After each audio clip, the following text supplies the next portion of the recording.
not started for the chamber kind of the way that I did, I don't think I would have had the opportunity to discover that I really loved it. Things that I love about it are, still working in our community. Welcome to YMI Talking, a podcast where the guests are so good, you'll wonder why the host is even talking. In each episode, you will hear one of the leaders of the Lehigh Valley's vibrant business hub. They will tell you the keys to their success, the mistakes they've made, and what they have in store for the future. Here is the host of YMI Talking, from YMI Insurance, Jimmy Honachik. All right, we are back with another episode. I am Jimmy, and you are Modesty. Yes. I would say on a scale from 1 to 10, you are 10 cooler than me. Thanks. Yeah, absolutely. Slaves. I was waiting for you to say, no, Jimmy, you're actually really cool, but that's fine. That's fine. Well, I was going to say that. Actually, during our Friends of Committee plot meeting I had the other day with Sarah from Pocono Chamber, she was like, who's your mentor? And I was like, Jimmy. Aww. He inspired me a lot. Well, that means a lot. Thank you. Can we talk about something real quick? Yes. Or real long, however long you want to? Okay. You have exciting news. Yes. And it makes you, again, way cooler than me. Yes. Would you like to share it? Oh, okay. So January 5th, I am due for a baby girl. What? I don't think I knew it was a girl. Really? I thought I told you. No, I just knew. Oh, that's so awesome. Yeah. Very cool. Yeah. Well, the rest of the family doesn't know yet, but they'll know on Saturday. So it's okay. I'll say it now. By the time this goes live, exactly, everyone will know. Yes. Man, are you guys excited? So excited. That's awesome. You guys are going to be awesome parents. Thank you. Yeah. So exciting. That is great. And I have nowhere else to go, but I'm really excited for you, for Nick. Like, you guys are going to crush it. Thank you. Yeah. Thank you. So we're going to have a YMI baby. Yes. We haven't had one in a long time. So this is really exciting. It's like I went to Brooklyn Bagel the other day and they Yeah. were like, it's our Brooklyn Bagel baby. And I was like, thanks. We used to joke because we lived in New York when May was being born, and I would just order insomnia cookies all the time. Ooh. And we joked that like May definitely had an insomnia cookie baby. Ooh, brain. that's like me with crab legs. Oh, I get crab legs like once a week. do you? From where? Like I go to Flaming Crab sometimes, Yeah. Austin, or we'll just go to the mall depending how far we want to drive or not. Is that a pregnancy craving or is that think something? so. Okay. It's like I'll think about it. I'm like, I ate dinner one time at his parents' house. Yeah. We came out like 8:30, 9 o'clock, and I was like, I could really go for crab legs. And it's like, what? I love that. That's awesome. Yeah. All right. Well, I can't wait to meet the little crab leg baby. Yes. This episode was with Sarah Wallace from the Pocono Chamber.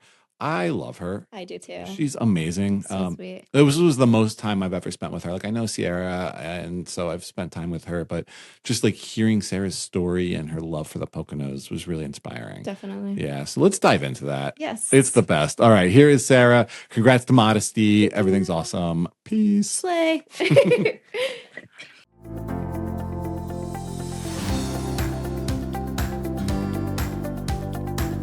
We are fortunate, blessed, incredibly lucky to have Sarah Wallace from the Pocono Chamber here today.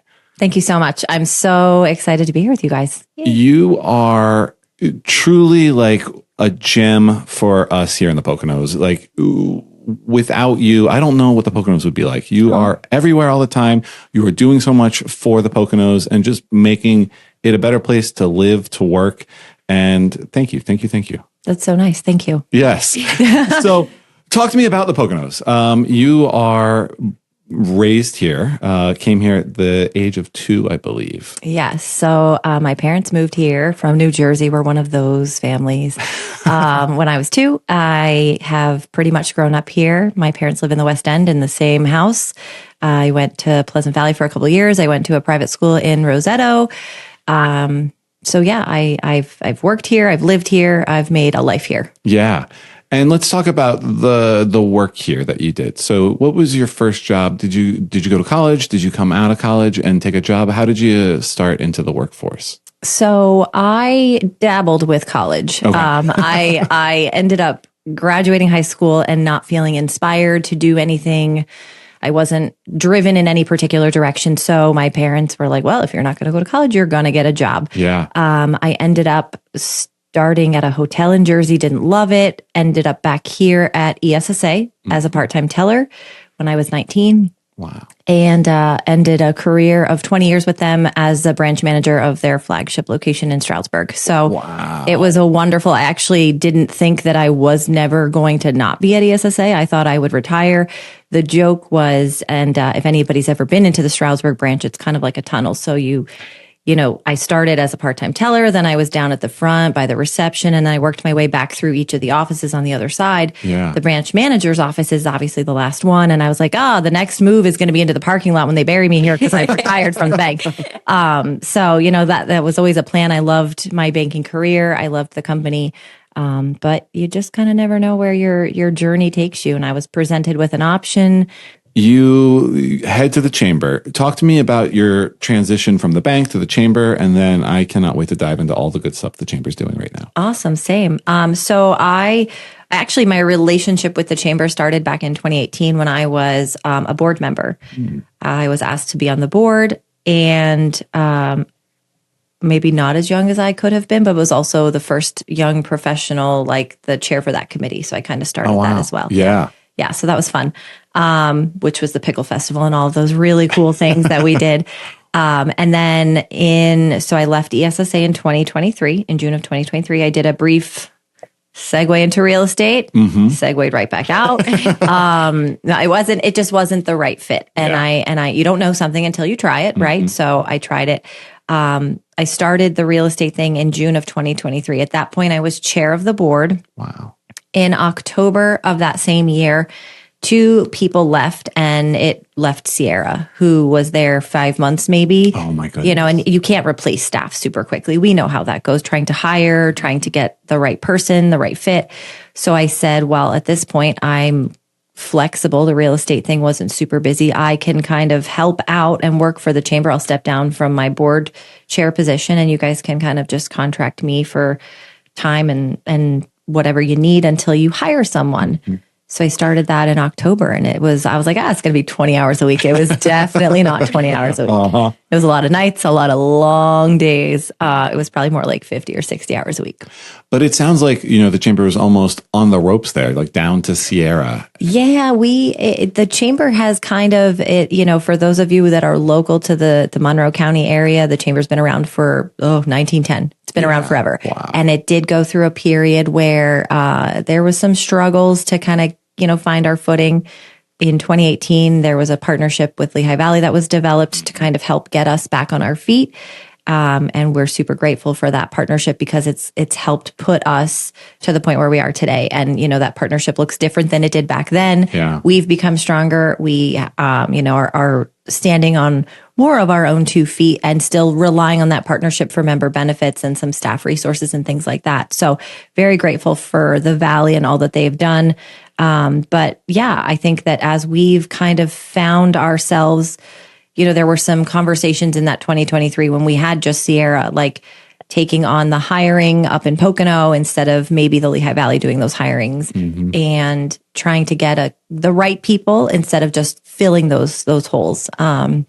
So we did hire someone in December of 2023. By February, he had decided it wasn't the right fit for him. We felt like maybe it wasn't the right fit for us. So I said to my husband, I was like, I really like this chamber stuff. Like I'm doing this, I'm still here. And, I kind of, when we had hired the other person, I was a little sad thinking about how my time was maybe coming to an end there. Yeah. And I said to him, I was like, what if I just do this? What if I start working for them and, kind of do this real estate thing on the side? And the side didn't really, it's sunsetted itself. It, saw itself out organically. You just, like I said, you don't know until you try something. And, Absolutely. Weirdly enough, I had been approached probably 2019, 2020 to work for Pocono for the chamber. And I was absolutely not. I laughed them out the door because I love my nights and weekends and my banker's hours. And I think that you don't, had I not started for the chamber kind of the way that I did, I don't think I would have had the opportunity to discover that I really loved it. Things that I love about it are, still working in our community. I worked at the bank in Stroudsburg for 20 years. I grew up in the West End. I live in downtown East Stroudsburg. So the Monroe County space is near and dear to me. And the businesses and the relationships that I've made through the bank and through the years at the chamber are they're super important as well. So, being able to kind of live, work, and play in this area has been really incredible. Yeah. Talk to me about those relationships. I mean, that is what we are all about here at YMI, but I think that's 100% what the chamber is all about, and making those connections and, developing those relationships so that the business community is a community, right? It's not just a collection of individual businesses. It's people looking out for each other and working together. Absolutely. How does the chamber facilitate that? And how do you kind of think about your role in all of that? The relationships are so, you listen to so many of listen to our hospitality organizations, for example, and they're like, there are so many of us, and people often think, how are you not competing against each other? It's better because you have the Great Wolves and the Kalaharis and the Camelbacks. You know what I mean? Like the opportunity to bring different people in and more people. I just heard someone at my Bethlehem Chamber board meeting say, the Poconos are like the national capital for water parks. Yeah. But like, it's true. And so, you could view them as competing, but really what they've done is they've put us on the map for this, which is incredible. Yeah. The hospitality and the tourism industry is certainly a strong component of our area. So I think, relationships are key. And I think partnerships sometimes, working together, I think sometimes it's hard. Our area can be stubborn. If you've lived here long enough, you know that. And people want to do, you'll have 3 different groups that are separated trying to do the same thing. And bringing them together is really the way to get things done. Working together, industries, organizations, partnering, that's really how we grow and move forward as a community. And I firmly believe that. And I've often said that partnerships are the way forward. When you think about, a chamber, how does a chamber stay relevant? What, with the internet, like you think back to the 90s and you'll hear about how the networking, the business, the mixers, they were called business card exchanges back in that day. They'd have 200 people and it was so many people. And now, you've got LinkedIn and you've got multiple networking groups and you've got the internet and you've got so many different ways to connect with people that it doesn't look the same. So how do you stay relevant? And ultimately, the thing that will always be there is that relationship piece and connecting people, connecting businesses, being a place that supports all of that and can foster that growth is really. Can I give Sierra a shout out? Yeah, always. On the back of that. So I was really involved in the Bethlehem Chamber, and, we hadn't done a lot up here. And so it was probably around that 2023, 2024 time. I reached out to you guys. I was like, hey, we want to be we want to be engaged. We want to give into the chamber. And she was the next day here in the office with the team and just telling us, what opportunities are available? How do we get involved? And it was just that relationship. Like now I think you and Sierra see each other all the time. And I love Sarah. And Lindsay and Sarah. Yeah. No, that's having a team, and this as a business owner, having a team who loves their job and loves what they do. You can't train that. You have to have it. And Sierra is an asset. So is Lindsay. They're both wonderful. And that's what we hear from people, that the connection, the relationship, coming out to those businesses, sitting down, getting them involved, and even connecting, we do different educator in the workplace is something that comes to mind immediately where, we're trying to do business behind the scenes and, we can make those connections with the schools to the businesses and getting these young people in there to see, hey, there's still opportunity. You don't have to graduate and go out of the area. There are things that you can do here. A lot of times you don't think, oh, if I want to work in a hospital, I have to be a nurse. No, they have IT departments. They have bookkeeping departments. They have human resource departments. There's endless opportunities in different organizations that don't always come to mind. Yeah. And you guys do such great events. You talked about kind of being, a planner, an event planner. Talk to me about your favorite events and then the work that goes into it. I cannot wrap my head around if I have to plan even my kid's birthday party, it's too much.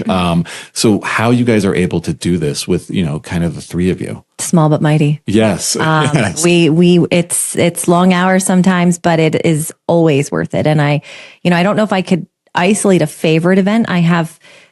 The majors are probably my favorite just because, there's so much that goes into them. But then the busies is it's so fun in its own way. And pickles is so fun in its own way. Golf, they all kind of have their own components and things that go with them. And they all do different things and bring different things to the community. So, I think I have favorite elements of each of them for different reasons. They're your children. You can't pick a favorite. They are. I mean, sometimes the event rat wheel, it's like, oh my gosh, Busy's is less than 6 weeks away now. It's September 2nd. And I feel like we just had the Busy's. We were just there celebrating and partying with all of you guys.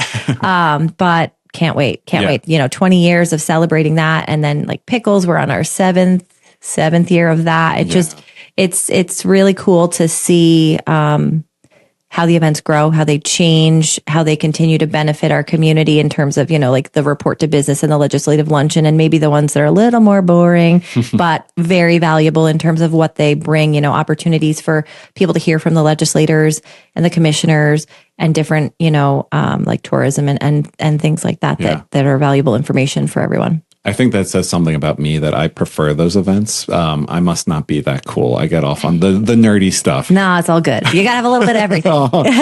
But the Busy's kind of put you guys on the map for me personally. So like I said, we had Sierra come in and we developed that relationship and we started going to events and it was great. And then we went to the Busy's and I was blown away at the scale, the production, just everything that goes into that. And it really shows like, there's such an established and impressive business community up here. So this year I was like, we're sponsoring, we're going back. Yes, thank you. Thank you. Absolutely. It's so cool to see these incredible organizations that we have here. But let's talk about Pickle Fest. Love it. Big deal. It's a big deal. All the puns. Amazing. Yeah. Did you go as an attendee? Yes. Okay. Yes, I was going to say, I didn't know if you had a booth where you were working it or you just got to go and enjoy. Me and Erica went together. Fun. It was so good. Everything. All It the is. pickles, everything. The pickle pizza. Yes. I think that's my favorite word. Is it? Pickle pizza. Yeah. So good. Love it. What would you say hypothetically to someone who doesn't love pickles about That's pickles? half of our committee. So I feel like, what I will say is that you don't have to love pickles to love Pickle Fest. Yes. And that's so as I've said, Lindsay, not a huge pickle fan. Okay. Dan, who is the chair of the pickle committee, I think right now, Dan McDermott, does not, never loves pickles. We get him to try things occasionally. We'll get him to suffer for the sake of a good video. Mm-hmm. But I think that, you don't have to love pickles to love the mission and the festival and the planning and the fun. It is one of the longest days. Yes. We roll down there and set up around 7:30. And then we've extended the festival this year. So, typically we're out of there by 6:30. Mm-hmm. The festival goes till 6 this year. So probably 7. So it's, 12 or 14 hour day. You're on your feet, but it's energizing and you don't really feel tired until you're home and you're like, oh, I've sat down. That's it. Literally. But it's worth it. Always worth it. Yeah. Well, good. I know we're excited about Pickle Fest. Yeah. We are excited as well. We have a beer garden, which is new for this year. I'm sorry. The beer garden we've always had alcohol there, but we're doing kind of a separate, putting it in a tent, getting some cocktails in there this year. Nice. And so a new experience. Mm-hmm. We're doing a new experience there. There's also, we're doing more music, the live music, because we're having a longer festival. There's vendors. I think we're at a record number of vendors already for this year, which is incredible.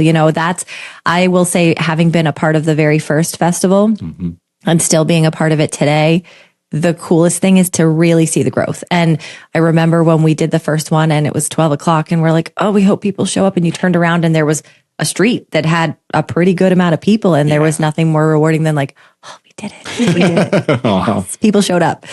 So good. So the Poconos, what makes them special to you? You've been here most of your life. You've now kind of invested yourself into making it a better place. Like, what is the pitch to someone who doesn't know the Poconos? What would you say makes it special? I think the traditional pitch is nature. It's beautiful. Mm-hmm. And it is, but I'm not nature. So you're not going to get that from me. I'm not the one that loves the hiking. We did, friends of ours have a boat, so we did like a river trip. Yeah. And between Stroudsburg and East Stroudsburg, it feels like the heart of the Poconos here. And I feel like we're really lucky to be where we are. I think Stroudsburg is, technically their thing is the heart of the Poconos. Because when we did Winterfest, that was like our kind of slogan since it was on Valentine's Day this year, 2026. It's the heart of the Poconos. So yeah, it does. It's, and there's, you think about that. Sometimes it's easy to get lost in the Stroudsburg, East Stroudsburg, because that's the living and the working. And, I literally drive a half a mile between my house and the office every day. But there's still so many great other towns, other areas, other boroughs that have so much to offer too. What I learned from leaving the Poconos was how big the Poconos are, because I would tell people I'm from the Poconos and they would say, "Oh, are you from like so-and-so area?" I'm like, I don't even know where that area is. Yeah. Well, it's, I mean, technically the 4-county region, right? Yeah. So yeah, it's the size of the state of Delaware. Was that one of the Pocono ambassador fun facts? Are you an ambassador? I am. We are too. Yeah. Yes. Yes. So a good. refresher, it sounds like. A little bit. A little bit. What's next for the chamber? Where do you see the chamber going? You know, it was going to be a temporary stint for you, and here you are kind of taking it and running with it. Like married to it now. They're going to have to like dump me out. No.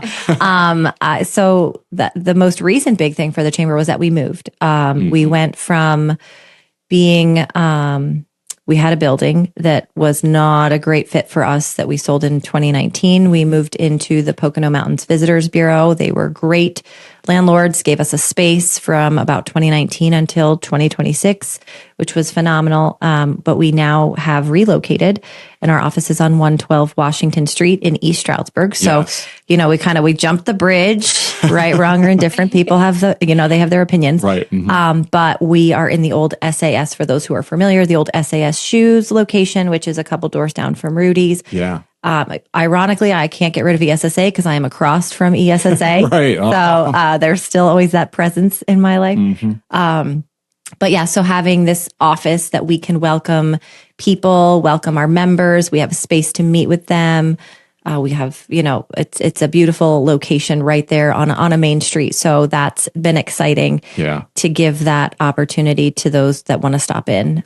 So I think that was like the most recent big thing. Mm-hmm. Next up, Busy's Pickles, winding down 2026. We do our annual dinner in December to kind of recognize our business community and our members and anniversaries and celebrate those milestones for all of them. And then just kind of like waiting to see what else, we're always looking for something, but we want to be cognizant of supporting our members and not overextending the team of 3 that we have. So, we're always open to ideas and options, and then we'll see what happens. Something, as you were saying that occurred to me, I haven't asked you yet, and I should, to the businesses in the community who haven't joined the Pocono Chamber yet, what is the pitch? Like, why? I know why they should join, but what would you say to them to get them to, join or think about joining the Pocono Chamber? Well, and really, I'm going to answer this, but I also love to hear why you think it's a great idea to do. That's the best part. Table on me. Is finding members, and this is on our list of things to do, is to get members to say why they think it's important, because sometimes that speaks more. I could tell you why till you're I'm blue in the face, but hearing it from another business owner, apples to apples, this is why I do it, this is why you should do it, I think is sometimes a bit more of a powerful message. Yeah. The mountain that I usually die on is it's the best thing for your community. Being a part of a chamber is great for your community because it supports all the businesses. Yeah. The larger organizations aren't necessarily going to need our marketing or our support in those ways because they have those departments and they have different opportunities being a huge, corporation. But the small businesses, they're going to lean into that and they're going to take advantage of that. And so having that collection of businesses is what ends up being able to propel all of the rest of that forward. So as a collection, it supports everyone. Yeah. I'm going to answer your question now. I'm going to give you 3 reasons for me, and then I want Modesty to chime in too over what she's gotten out of it. But I would say community, that is part of our DNA here at YMI. And so anywhere we can help strengthen that community, we're going to do it. And the chamber, hands down, is the best place to do that. Secondly, for me, culture within YMI. The team loves going to those events. I do love when the YMI, you guys roll up in a group, and I love that. I think that's awesome. It's got to be fun to do something outside of the office together. Definitely. I know that's, as we did an escape room down in the valley yesterday, as a team building activity. It was so much fun. So much fun. Yep. And that's exactly it. I want them to grow together, and the chamber has such cool events to send them to. And we are now doing that, but also building the community. And so it tackles 2 of those.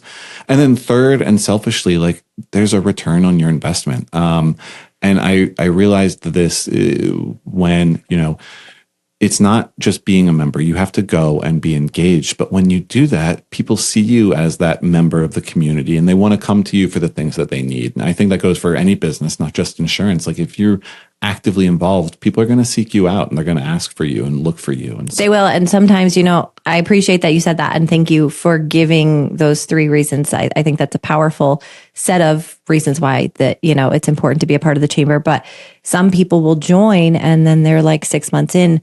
Well, I didn't see anything.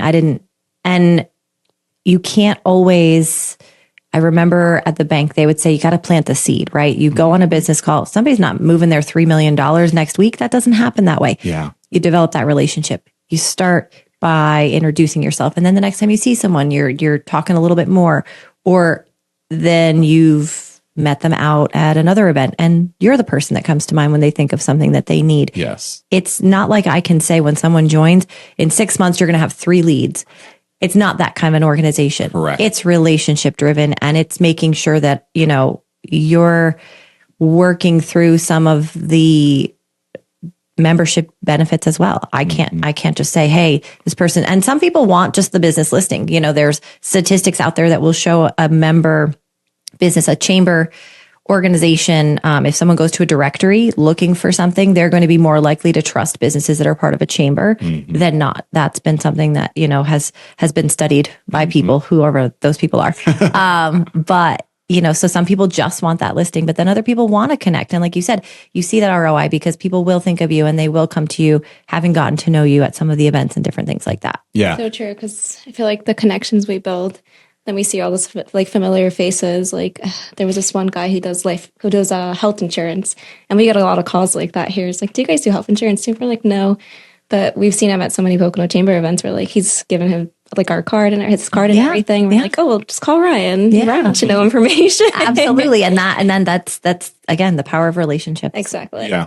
And I always say, like, you're going to see me again and again at these events. If I was practicing bad business practices, that word's going to get out. Right. So the people who come to these events over and over are people who are truly looking for the best in their clients and in the community. And so the chamber helps foster that. Thank you. Yes. Yeah. So anyone listening or watching, if you're not in the chamber yet, you need to join. Yes. Hit us up. Come find us. We'd love to have you. Go to the busies and then tell me it's not worth it. It's just such a fun event. Yes. So fun. Can't wait. All right. I am sad because we are running out of time. So quick. I feel like I've been here for 5 minutes. It's fun talking to you, and I think that's why. Thank you. Yes. You too. We are sponsored this year by the Swiftwater Hotel in Swiftwater, Pennsylvania.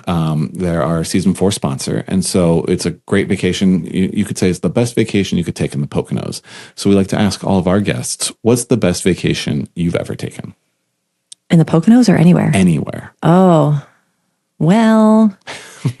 Do you take vacations, actually, Sarah? I do. Okay, all right. Not a lot, but I don't know. So my first reaction would be when I went over to Europe for 2 weeks and I was in like Rome, Paris, Madrid, England, London. I feel like it's hard to beat that. Yes. Yeah, kind of hard to beat that because that's just like, I never thought I was going to go over there and it just kind of worked out and it was sort of a bucket list that wasn't on the list. Yeah. I don't know though.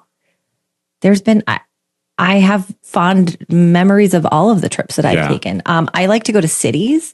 Okay. That's more like NOLA, Nashville. I love New Orleans. Cities, San Francisco. Like I do like Seattle. I'm a city. I'll go to a city. Yeah. Because then I don't need really to drive around. And, Vegas, I've done that. Mm-hmm. But I'm a sucker for the beach. Take me to the beach. Love the beach. So. Good. I think that is perfect. I'm very much a city person. My wife is very much a country person. So what do you guys do? We do a combination. I would say. Yeah. One for him to do. Whatever Trish wants. Whatever she wants. That's right. Happy wife, happy life. Exactly. Smart for man. Sure. Is there anything that we didn't hit before we wrap this up? Anything you want to talk about, whether it's from your story or from the chamber, that we should be talking about? I mean, I don't know. I think we covered so many different things. I thank you guys for having me. Thank you for supporting the chamber, for believing in the chamber, for advocating for the chamber. Like I said, the power of a member speaking about that carries so much more weight sometimes than me standing at the top of the, with my megaphone. But it's been great. It's been great to have you guys as a part of it. And I can't wait to see the growth that you guys continue to experience and where we're all in the next couple of years. Well, thank you. I don't take compliments very well, so we're going to stop you there. Okay. But I give them very well. The chamber is the best, and we will, die on that hill every day because we love the community and everything that we get. I'm kind of partial, but they also give me a paycheck now. I love what I do. I do love what I do. It's clear that you do, and you're doing great things for this community. So, Sarah, thank you so much for coming on here. Thank you. Thank you guys. Appreciate it. Absolutely. Thanks for listening to another episode of the YMI Talking podcast. If you enjoyed this and want to hear more content from amazing personalities in the Valley, please subscribe, leave a rating, and drop us a quick review.